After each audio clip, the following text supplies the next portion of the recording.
좌우 옆분들 축복합시다. 축복합니다. 사랑합니다. 잘 만났습니다. 네, 한 번 더 합시다. 잘 될 줄 믿습니다. 네, 제가 기도해 드릴게요. 할렐루야. 감사해요. 오늘 설교 제목이 여러분 대림절 첫 번째 주 이렇게 해가지고 준비하며 이제 기다리는 기간이다. 대림절 깨워 준비하고 기다리는 기간이다. 대림절이 뭘까요? 대림절.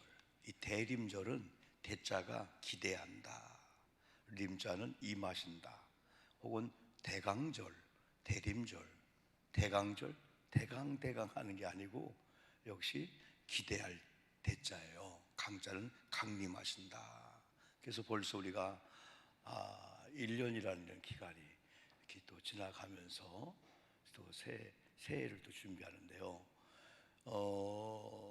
이제 우리 교회 모든 1년 회기, 재정부라든가 모든 회기는 이제 작년 12월부터 올 11월 말까지가 12달로 결산을 하게 됩니다. 그러면 12월 첫째 주부터는 내년 2022년도 회기가 출발하게 되는 거예요. 이게 교회력으로 맞아요. 우리의 달력은 이제 12월 한 달이 남았잖아요. 근데 교회력이 있어요. 교회 달력. 교회 달력은 이제 오늘부터 출발하는 거예요. 대림절 첫 번째 주일부터. 그렇다면은 우리가 의미를 잘 알았든 영적으로 교회력은 이제 오늘부터 시작되는구나. 성탄절부터가 아니고 성탄절 전 한 4주 정도 준비하는 그런 기간부터 여러분 이제 우리가 지켜주고 있는데요. 특별히 대림절 기간은 크리스찬들에게 있어서 가장 거룩하고 엄숙하고 조용하면서도 정말 귀한 시간이에요. 우리는 대림절의 이런 기다림을 통해서 우리는 두 가지를 기다립니다.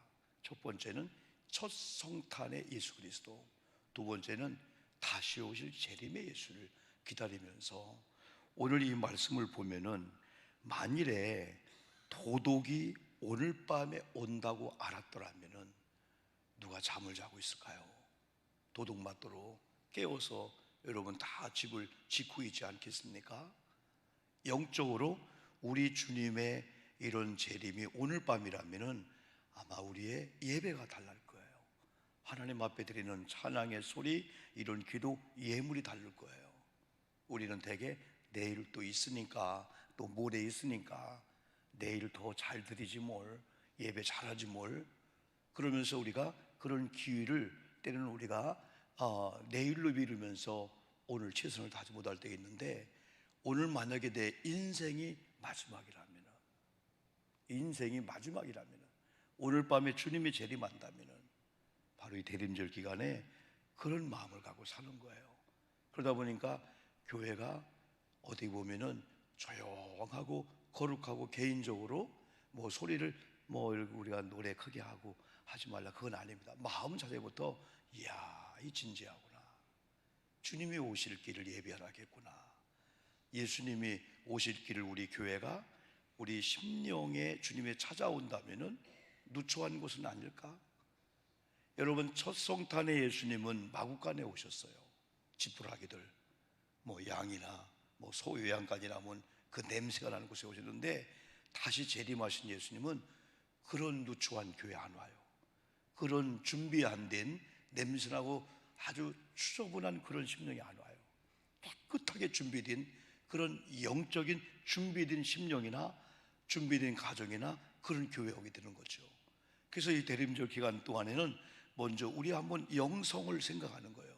내 영적인 상태가 어떤가? 건강하고 정상인가? 또 내 마음과 이 생각계통의 이런 상태가 어떨까? 내 몸이 어떻지? 그러면서 우리의 가정의 모습, 만약 내 자동차 안에 우리 예수님이 오신다면은, 우리 교회 예수님이 오신다면은, 우리 직장의 사업장에 예수님이 오신다면은, 그것은 집이 크고 적고 호화롭고 호화롭지 않고 아무 상관이 없어요. 영적 준비를 말해주고 있어요. 언제든지 예수님의 그 오실 것을 기대하고 살자. 그래서 이번 4주간 동안은 특별히 그쪽에 우리가 관심을 여러분 많이 갖는 거예요. 그래서 우리가 성탄절 4주간 대림절 첫 번째 주이 시작되는데, 대림절 기간은 첫 번째 우리가 이 말씀을 나누면서 내봤으면 좋겠어요. 성탄의 예수님을 보내고자 계획하시는 하나님의 마음을 조금 우리 알아가자는 거죠. 성탄을 계획하시고 예수 그리스도를 보내시고자 하는 그 하나님의 마음이 어땠을까? 우리와 똑같이 뭐려? 우리가 잃어버리고 아프고 그러면 우리 마음이 아프다. 똑같은 거예요. 여러분, 하나님께서 창조하신 에덴 동산은 행복 자체였어요. 또 샬롬, 평강이었어요. 에덴이 행복이란 뜻이었어요. 또 하나님이 창조한 모든 창조물들, 그리고 또 아담과 하와를 만드신 다음에 다 누리고 다스리고 정복하고 행복하게 살아라 그랬는데, 그만 에덴 동산에 아담과 하와가 죄를 짓고 말았어요. 성경은 은혜도 있지만은 그 죄에 대해서는 반드시 벌을 줘요. 반드시 심판을 해요.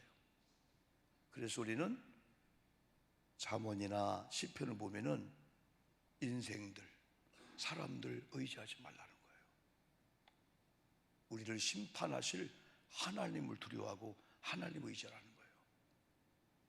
어떤 분이 100만 원 아니면 1000만 원 정도, 5천만 원 정도 그냥 눈 감고 내 거로 만들 기회가 왔다는 거예요. 그런데 당장에 1000만 원, 5천만 원 내가 누렸다가 평생을 죄의식하고 살 바야. 이게 지혜로운 삶이 아니겠어요? 지난번에 냉장고 사건이 하나 있었죠? 냉장고. 서울에서 중고품 냉장고가 제주도로 갔는데 김치 냉장고를 청소하다가 밑에 이렇게 박스 같은 걸로 막 테이프가 있어서 아니 뭐가 이거 세석을 뜯었더니 거기 5만 원짜리가 얼마 나왔다고요? 아이고. 그렇게 돌아가신 분이 돈을 거기다 보관했던 거야. 근데 아들이 나 장례를 치르고 몰랐어요. 그래 김치 냉장고를 갖다 중고로 팔았는데 그걸 누가 이제 이렇게 사가신 거예요. 그분이 고백할 때 1억이 넘는, 몇 억이 넘는 그 돈인데 그냥 이거 눈 감고 그냥 내 걸로 만들 수 있는데, 야, 평생에 이 죄의식을 갖고 살까 두려워서 신고했다는 거예요. 여러분, 우리 믿음의 사람들은 살아계신 하나님을 의지하고 살잖아요. 그래서 우리는 가난하게 살아도 못 살아도 하나님 앞에 심판받을 걸 기억하면서 우리가 진실하고 정직하게 사는 것은 이 그리스도의 트레이드마크입니다. 이게요. 조금 불편하게 살아도 힘들고 어려워 살아도. 저도 많은 공금을 맡고 있어요. 공금을. 어떤 모임에 총무를 맡고 어떤 모임 회계를 맡고, 그러면 때로는 거기는 500만 원, 뭐 큰 건 아니지만은 여러분 100원, 500원, 1000원들이 유용되기 쉬울 때가 얼마나 많은지 몰라요. 하나님을 믿지 않는 사람들도 양심의 소리를 들으면서 사는데 하나님을 믿는 우리들이야 어떨까요? 우리는 살아계신 하나님을 의지하고 사는 자들이거든요. 그래서 이런 대림절 기간 동안에 특별히 에덴 동산을 생각하면서 그렇게 사랑했던 하나님의 창조 첫 번째 인간 아담과 하와를 쫓아내버리는 거예요. 그냥 죄에 대한 벌로. 그래서 이제는 에덴 동산 안에 있던 이들을 쫓아내면서 에덴 동산을 더 이상 들어오지 못하도록 옛날 성경은 화영검으로 두루 진을 쳤다. 지금 성경은 창세기 3장 22절 보니까 여호와 하나님이 이르시되 보라, 이 사람이 선악을 아는 일에 우리 중 하나같이 되었으니 그가 그의 손을 들어 생명나무 열매도 따먹고 영생할까 하노라 하는 생각이었어요. 23절에 보니까 여호와 하나님이 에덴 동산에서 그를 내보내어 그의 근원이된 땅을 갈게 하시니라. 24절 화면 나오네. 한번 읽어볼까요? 이같이 시작. 이같이 하나님이 그 사람들을 쫓아내고 에덴 동산 동쪽에 그릇들과 두루두는 불칼을 두어 생명나무의 길을 지키게 하시니라. 죄를 지은 아담과 하와가 에덴 동산에 쫓겨난 거예요. 더 이상 에덴 동산에 들어가려면 화영검에 맞아 죽게 되는 거예요. 즉사하게 되는 거예요. 그렇게 하나님이 에덴 동산을 지키게 되었죠. 더 이상 사람은 이제 에덴 동산에 갈 수가 없어요. 오늘 말하면 천국에 갈 수가 없는 거죠. 하나님의 아픔이 있었어요. 내 백성인데, 내가 창조한 백성인데, 비록 죄를 졌지만은 죄를 멸망을 당하고 행복, 이런 샬롬, 또 평화, 행복이라는 에덴 동산을 떠나서 땅에서 죄의 대가를 받으며 사는 하나님의 창조한 인간을 보고 하나님의 마음은 아팠어요. 또 하나님의 마음은 그럼에도 불구하고 인간들을 긍휼히 보시는 마음을 가지고 계셨습니다. 죄의 대가로 벌을 받고 에덴 동산에서 쫓겨난 건 당연하지만은 어떻게 하면 죄의 문제를 해결할까? 그게 하나님의 마음이었어요. 어떻게 하면 용서할까? 그냥 용서는 안 되니까 독생 성자 예수 그리스도를 아담과 하와, 오늘 말하면 우리가 지은 그 죄 때문에 그 대속물로 구세주로 오셔서 죽게 하고자 하는 성탄을 계획하게 된 거죠. 이게 하나님의 우리를 향한 마음이었어요. 그 마음을 잘 표현한 게 요한복음 3장 16절인데 하나님의 세상을 이처럼 사랑하사 독생자를 주셨으니 그랬죠. 이는 그를 믿는 자마다 멸망하지 않고 영생을 얻게 하려 하심이라. 요한이 하나님의 마음을 표현한 거예요. 이렇게 죄를 졌음에도 불구하고 이렇게 구원받는 길을 하나님이 만드셨는데 그게 바로 하나님의 하나밖에 없는 독생 성자 예수 그리스도를 보내시고 십자가에 갈기 찢어질 고통 속에서 죽게 하는 거, 이게 죄의 대가거든요. 죄가 그냥 없어지는 게 아니거든요. 우리가 값없이 은혜로 구원받았죠. 은혜가 은혜를 입게 된 거죠. 그냥 죄가 그냥 없어진 게 아니에요. 우리 죄를 대신 예수님이 짊어지고 그 고통과 아픔과 저주를 여러분 받게 된 거죠. 그래서 이렇게까지 하나님이 우리를 사랑하셨습니다. 하나님의 사랑의 크기는 인간의 죄보다 훨씬 큽니다. 저도 목사이지만은 하나님의 사랑이 죄보다 크다? 때로 마음으로 생각지 않게 죄를 졌을 때요, 인정사정 없이 하나님 용서해 주옵소서. 어쩌다 또 죄를 졌습니다. 나쁜 마음을 품었습니다. 하나님 용서해 주옵소서. 그렇게 자신 있게 할 수밖에 없는 것은 나는 그래도 구원받은 하나님의 자녀고, 죄를 져도 하나님의 자녀고, 또 하나님은 우리의 아버지가 되기 때문에 무릎을 딱 꿇고 하나님 용서해 주옵소서. 그런데 물리적인 죄는 거의 우리 그리스도는 안 짓죠. 우리가 남의 걸 치팅 뺐든지 아니면 공금을 유용한다든지 이상한 돈을 여러분 도둑질한다, 그런 건 안 하죠. 여러분요, 마음으로 사랑하지 못하는 거, 또 우리가 용서하지 못하는 거, 때는 욱하는 그런 성질을 부린 거라든지, 자녀들한테 혹은 아내, 여러분으로 이런 것들, 사소한 것들, 그런 것들을 회개지요. 우리 구원받은 성도님들이 얼마나 큰 죄를 우리가 여러분 지켰습니까? 왜? 하나님 마음을 아시니까.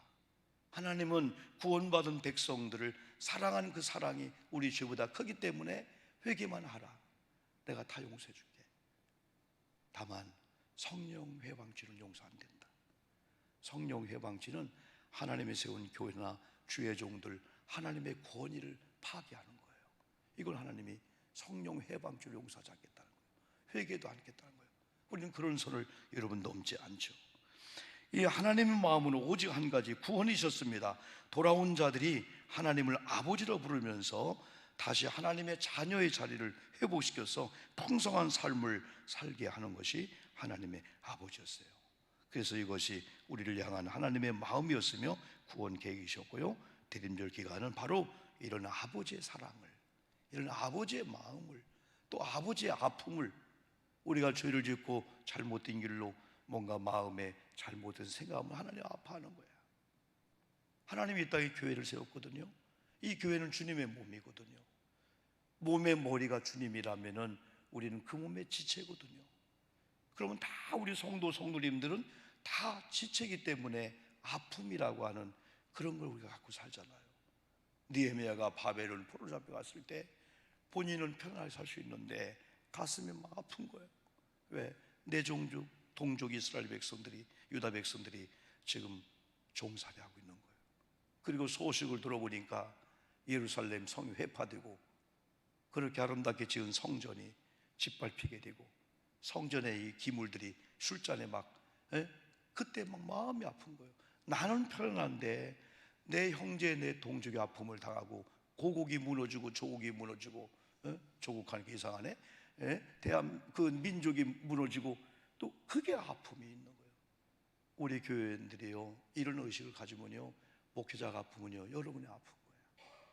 장로님이 아프면 내가 아픈 거야. 권사님이 아프고 이런 마음을 가지고 우리가 중보기도 할 때요 강력한 역사가 나타납니다. 그냥 뭐 내 거 아니니까 그게 아니고요 하나님의 마음을 읽고 하나님의 마음을 한번 알아가는 기간이 이 대림절 기간이다. 두 번째는 그럼에도 불구하고 순종하시는 예수님의 마음을 우리가 한번 생각하면서 예수님을 본받는 삶을 살고자 애를 쓰는 거예요. 영적인 거울로 보면서 하나님의 이 계획에 순종하시는 예수님의 아름다운 모습, 또 예수님의 공생의 기간 동안에 마태복음 11장 28절 보니까 나는 마음이 온유하고 겸손하니 예수님의 마음은 온유하신 마음이었구나. 우리 예수님 마음은 겸손한 마음이었구나. 이 온유라는 말은요 온유 마태복음에서 온유한 자가 복이 있다고 했잖아요. 땅을 기업으로 차지한다고 했잖아요. 이 온유는 태어날 때부터 온유하다 하면 얼마나 좋을까요, 여러분들이요? 근데 성경에서 쓰는 그 온유는 이거예요. 사자나 호랑이나 늑대나 막 곰이나 막 기린, 막 코끼리처럼 난폭하고 무력을 가지고 하는 이런 상태였는데 어느 날 조련사를 만나고 훈련사를 만나서 코끼리가 발 하면 발을 드는 거예요. 온유가 그 상태예요. 처음부터 온유가 아니고 처음에는 난폭했어요. 성질이 안 좋았어요. 오늘 예수님 만나면서 말씀을 들으면서 우리 예수님처럼 온유가 목적이구나. 의분을 낸다고 하잖아요. 나는 뭐가 없어. 아니에요. 상처받아요. 우리는 성령을 우리가 제대로 받지 못하고 교회를 열심히 다녀도 다 우리에게는 다 이게 다 있어요. 다 욱하는 게 다 있어요. 오죽하면 대한민국이 아니고 욱한 민국이라는 거예요. 대한민국처럼 욱하는 이런 민족이 많이 없다는데 내가 볼 땐 동남아 더하더라고. 동남아 더하더라고. 막 그냥 참들 못하게 되는 거예요. 그런데 우리가 나이가 들면서 또 하나님의 은혜를 깊이 생각하면서 한번 상처를 아내에게 주고 우리 아이들 주면 그 대못은 빼지만은 못자국을 누가 뺀단 말입니까? 그걸 생각하고 또 한 가지는 내가 아내를 상처 주고 우리 아이들 상처 주고 내가 교우들 상처 주는 그것이 예수님 마음의 못을 박는 거구나. 못은 빼는데 못자국은 누가 지우냐 이거죠. 그걸 생각할 때 우리가 절제하고 참게 되는 거죠. 그런데 하나님의 그 은혜를 받으면은 예수님의 그 온유, 그래서 우리가 대림절 기간 동안에 예수님 마음이 온유하고 겸손하셨구나. 어떻게 우리 예수님의 마음을 우리가 한번 본받을까? 예수님의 온유를 본받을까? 이사야 40장 12절 보니까 이런 말씀이 있습니다. 한번 읽어볼까요? 시작.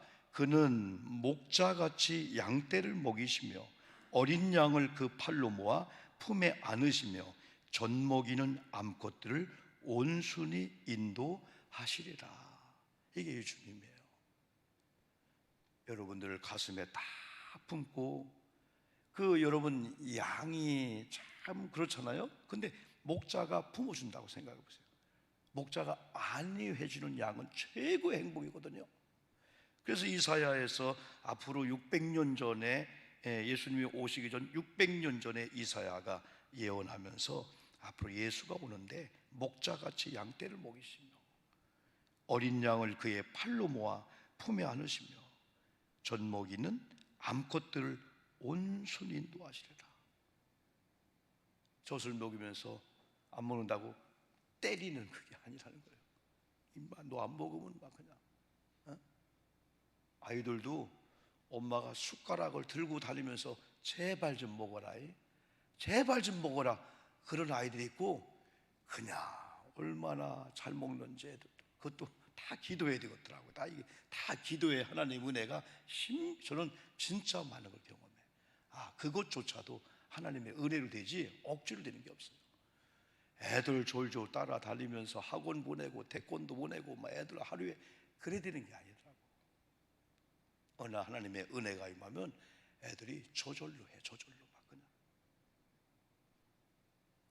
지성래 목사님이라고 감리교회 개척하면서 참 애들한테 해준 게 아무것도 없는 거예요.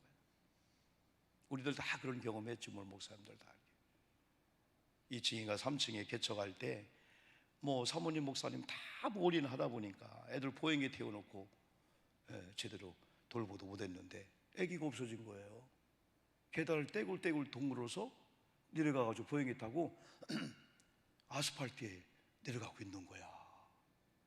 차들이 막 왕래하는데 얼마나 놀랬겠어요. 애들 뭐 학원 제대로 못 보내고, 근데 목회 오래 나고 애들도 이름으로 심었더니 하나님이 어느 날 지인환이라는 아들이 있는데, 하버드대를 갈 정도로 공부를 했는데, 이 아이가 쓴 책이 나는 하나님의 영광을 위하여 공부한다는 그런 책을 썼어요. 공부하라 해서 하는 게 아니고 하나님의 영광을 위해서. 그게 어느 날 임하니까 고3이 되어도 기타 치고 뭐 드럼 치고 뭐 찬양을 다 하고, 애들 학원 가고 막 독서실 공부할 때도 교회 와서 그런 사역하고도 하나님의 영광을 위해서 공부한다는 게 공부의 맛이 있더라는 거예요. 엄마를 위해서가 아니고. 그래 그가 쓴 책이 하나님의 영광을 위해 내 공부한다. 모든 게 하나님의 은혜 같아요. 그래서 대림절 기간 동안에 예수님의 마음, 우리 예수님의 겸손, 예수님의 온유, 그리고 또 한 가지는 내가 양이야. 그러면 주님 품에 맡기면은, 오늘 표현이 너무 멋있잖아요. 양떼를 먹이신다. 우리가 먹는 게 아니구나. 주님이 먹게 하시는구나. 그리고 주님의 팔로 우리를 이렇게 다 품어준다. 신명기 1장 31절 보면은 하나님께서 이스라엘 백성을 암탉이 병아리를 품듯이 품었다는 거예요. 그때 이 품다라는 히브리어가 네사악합니다. 네사악가. 최고의 안위, 최고의 평강이 있는 주님의 품을 네사악하라고 히브리인들은 그렇게 표현한 거예요. 그런데 이스라엘 백성을 그걸 해치고 나갔다는 거예요. 하나님의 품만을 해치고 나간 그 순간부터 일이 늑대, 악한 것들이 우글거리는 세상에서 살 수가 없는 거죠. 여러분, 그럼에도 불구하고 우리 예수님은 여러분의 선한 목자가 되시는 줄 믿습니다. 안기십시오. 그분이 먹이십니다. 그분이 인도합니다. 그분은 싸납게 우리의 이 말을 막 때리면서, 옛날 우리는 뭐 너 안 먹어 막 그랬거든. 나도 막 애기 보면서 빨리 먹어 빨리 먹어 억압을 주기도 하고. 예수님은 그런 분이 아니라는 거죠. 이사야 53장 2절 보니까 그는 주 앞에서 자라나기를 연한 순 같고, 아주 연한 순 같은 거야. 누군가가 부러지는 거야. 그냥 밟히면 짓밟히는 거야. 예수님의 모습을 아주 온유하시고 부드럽고, 그리고 성경은 예수님을 착하다고 표현해. 착하다고 표현했잖아요. 싸납고 악한 게 아니고 착한 예수님 표현했는데, 순종하신 예수님 마음을 본받는 대림절 기간을 삼는 우리들은 십자가 지시기 전 겟세마네 언덕에서 절정에 이르죠. 하나님, 이 잔이 내게서 멀게 할 수 없나요? 그러나 내 원대로 마시고 아버지 원대로 되기를 원합니다. 그것도 순종이었습니다. 예수님의 마음은 곧 하나님의 아버지의 마음이었습니다. 그 마음은 아버지의 사랑으로 가득했습니다. 대림절 기간은 바로 하나님 아버지 마음을 아시고 죽기까지 순종하신 예수님의 마음을 바로 알아가는 그런 기간이라 할 수 있습니다. 세 번째는 대림절 기간은 거룩한 기다림의 기간이라는 사실을 우리가 알았으면 좋겠습니다. 특별히 오늘 본문 말씀 누가복음 12장 35절부터 말씀 보면 깨어 준비하고 있으라 메시지입니다. 생각하지 않은 때 예수님이 오신다는 거죠. 항상 문을 두드리면은 준비했다가 금방이라도 열어줄 정도로 깨어있어라. 영적인 깨어있음으로 준비하라는 거죠. 언제 오실지라도 맞이할 준비를 하라는 거죠. 혹 이경이나 삼경일지라도. 유대인들은 우리의 1시, 2시, 3시를 때로는 1경, 2경, 3경 이렇게 표현했는데, 1경은 해가 지는 오후 6시부터 한 3시간 간격 9시까지를 1경이라고 나눴고요. 2경은 9시부터 자정 12시까지니까 여기 2경을 보니까 밤 9시에서 12시는 잠잘 시간이에요. 도둑이 온다 할지라도 깨어 있어야 된다. 3경은 자정 12시를 넘어서 새벽 3시까지인데 사람이 최고의 이런 숙면에 들어가는 시간이 한 3시쯤 된다네요. 그러니 새벽 기도하는 분들이 얼마나 희생하고 오는 거예요. 적어도 우리가 장로님들, 권사님들이 새벽 4시 한 40분이나 50분까지 도착하려면 집에서는 다 3시 반에 4시에 일어나야 되는 거예요. 차를 직접 끌기도 하고. 가장 숙면할 시간, 가장 고나게 주무실 시간을 하나님 앞에 드리는 거죠. 우리 아까 말씀드린 대로 우리 그리스도인들은 2가지, 성탄 또 재림, 더 중요한 것은 저 개인의 별세를 준비해야 됩니다. 아무도 모릅니다. 이건 아무도 몰라요. 이거요. 밤새 한경이라고. 특별히 연세되신 우리 권사님들 잘 준비하셔야 돼요. 지금 있는 것이 내 거예요.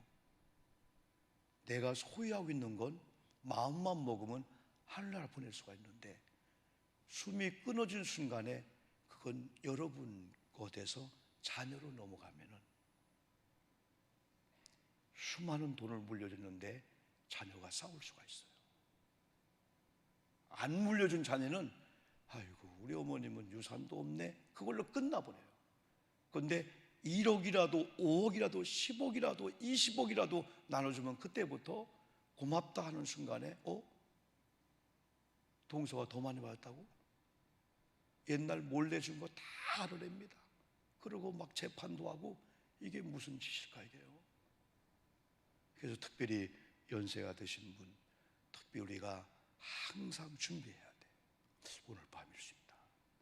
오늘 밤 잠자면서 내일 아침에 안 깨어날 수 있다 생각하다 보니까 더 조심하게 되는 거죠. 귀인은 항상 있는 게 아니죠. 이렇게 대림절 기간은 이렇게 성탄하신 예수님을 다시 만날 때 어떤 내가 마음을 준비할까? 다시 오실 예수님의 재림을 내가 어떻게 준비할까? 내 생명이 오늘 밤이라면 때는 절박하고 긴급성을 가지고 중요성을 가지고 우리가 대림절 기간 동안에 우리 자신을 돌아다 보니까 우리 삶의 자세가 달라질 수밖에 없어요. 그래서 대림절 기간은 그리스도인들에게 있어서 최고의 거룩하고 엄숙한 기간이라는 사실이죠. 고요하고 거룩한 시간이죠. 우리가 거룩한 성탄을 원하신다면은 고요하고 거룩한 분위기를 우리 심령부터, 우리 가정부터, 우리가 있는 반경을 그렇게 만들어야 됩니다. 성경 속에 실패한 사람들의 특징을 보면은 한결같이 소동하는 사람이었습니다. 그들은 성탄의 본질에 관심이 없습니다. 그냥 소리 지르고 군중들을 여론몰이 광장으로 불러들입니다. 마태복음 2장에 동방 박사를 통해서 예수의 탄생의 소식을 들었던 헤롯이 소동했습니다. 예루살렘 사람들이 소동했습니다. 소리를 질렀습니다. 난리가 났습니다. 예수님의 탄생 시 마태복음 2장 보니까 예루살렘 사람들, 특별히 헤롯이 소동하는 가운데 지금부터 사내 아이들 죽이게 되는 살인 정책을 또 거기서 여러분 이루어집니다. 여러분들이요. 2살 아래 아이들은 막 다 죽여라. 옛날 바로 때하고 비슷하죠. 모세가 태어날 때 애굽의 바로도 여러분 또 살인 정책을 했는데요. 예수님이 십자가 지고 가는 그런 현장에 침을 뱉고 소리를 지르면서 예수님 비난하죠. 또 빌라도 앞에서 바라보를 놓아주고 예수를 십자가 못 박으라 소리를 지르고 소동을 칩니다. 골고다 언덕까지 따라와서는 제비를 뽑고 소리를 지르고 소동하는 이런 사람들, 여러분 출애굽한 이스라엘 백성들이 광야 생활 중에 왜 다 망한 줄 아십니까? 광야 생활로 홍해를 건넌 인구가 200만이 넘는데 진짜 가나안 땅에 들어간 사람은 둘뿐이 없습니다. 애굽에서 나왔던 종살이 나왔던 200만 명 중에 누구죠? 여호수아 갈렙뿐이 없어요. 그러면 그 많은 사람들이 광야에 태어난 신생아들이 모세의 바른 지도를 받고 그들이 가나안 땅에 들어가게 된 거예요. 이 어마어마한 사람이 홍해를 통해서 애굽에 구원받았는데 왜 그랬을까요? 하나님의 권위자 모세를 대적하고 원망하고 불평한 무리들인데요, 원래 이들이 그런 자가 아니었어요. 영향을 주는 무리가 있었어요. 성경의 역사를 보니까 누구일까요? 바로 출애굽 시 이스라엘 백성들만 나오야 되는데 애굽에 종살이할 때 같이 끼어 종살이하던 일명 잡족들이 있었어요. 이 사람들이 더불어 끼어 들어온 거예요. 그래도 이스라엘 백성들은, 유다 백성들은 하나님을 아버지로 모시고, 야, 우리 나라야, 우리 동족이야, 이제 출애굽에서 우리의 나라로 갈 거야 했는데 잡족은 내게 아닌 거예요. 그러니까 야, 나눠가죠, 뭐 잘러, 뭐 공중 분위 아무 상관이 없는 거예요. 마치 솔로몬이 재판할 때 두 여인이 같이 하다가 두 아이가 있었는데 한 아이가 죽었잖아요. 서로 자기 아이라고 하잖아요. 그때 솔로몬이 그러냐, 할 수 없다. 엄마는 둘이고 아이는 하나 죽고 아이는 하나인데 그러면 반 잘라서 둘이 나눠 갖자 했을 때 진짜 엄마가 아닌 사람은 잘했습니다. 잘라서 나누십시오. 진짜 엄마는 우리 아이 아닙니다. 이게 솔로몬의 재판이에요. 우리 교회 안에, 우리 공동체 안에 주님은 내 주님, 우리는 서로 지체야 했을 때 조용할 수밖에 없습니다. 왜? 하나님의 영광이 가리니까. 그러나 이런 잡족들은요, 그런데 이들은요 행동대원이 아니에요. 잡족들은 소스를 제공해주고 진짜 행동대원은 착한 유대인들이 또 그렇게 합니다. 이스라엘 백성들이 모세 앞에 대적 원망이 되는 거죠. 그들은 오늘날 말하면 워키토키를 가지고 뒤에 다 조종하고 행동대원만 잡혀가는 거예요, 나중에요. 여러분, 영적으로 우리가 한번 이런 생각하면서 예수님 당시에 이런 상황들, 또 출애굽 과정 속에서 이런 비난, 소리 이런 것들 흡사하다고 볼 수가 있는데요, 우리는 거룩한 탄생을 기다리는 이런 거룩한 교회 공동체예요. 우리는 성도님들이에요. 그렇기 때문에 왜 거룩한 탄생을 기다리는 성도들의 공동체는 거룩하고 엄숙하고 침묵하는 공동체입니다. 하나님의 지시를 받은 거룩한 천사들을 한번 보십시오. 들녘에서 양을 치던 목자들, 또 예수님의 탄생을 여러분 이제 받아들이고, 여러분 들키면 죽을 수 있어요. 처녀가 잉태했어요. 그럼에도 나을 때까지 잉태된 몸을 가지고 얼마나 거룩한 삶을 살았을까요? 여러분 요괴벳의 심정을 아시죠? 바로에 의해서 애굽에서 사내아이를 다 여러분 죽을 때에 모세가 태어났을 때 다른 사람은 다 버렸어요. 다 죽였어요. 그런데 3개월 동안 숨겨 키우는 이 모세의 엄마 요괴벳의 심정은요, 이야, 울면 안 되노. 누군가가 막 밀고자가 있잖아요. 주변에 바로가 다 시켰잖아요. 3개월 동안 얼마나 조용하고, 나는 설교를 준비하면서 그게 생각하면서 이 대림절 기간 동안은 찬송을 크게 하지 말라는 게 아닙니다. 우리의 마음의 자세가 주님만 생각하면서 주님이 온유했구나, 주님이 그랬구나. 왜 찬송가 중에 고요한 밤, 거룩한 밤, 왜 그런 찬양을 불렀을까요?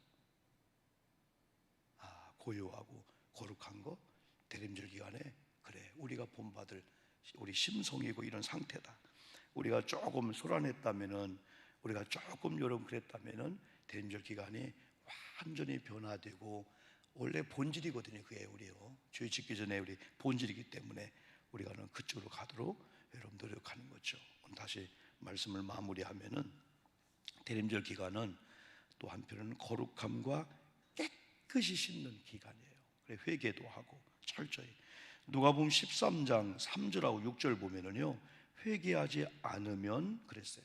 너희가 만일 회개하지 않으면은 이와 같이 망하니라.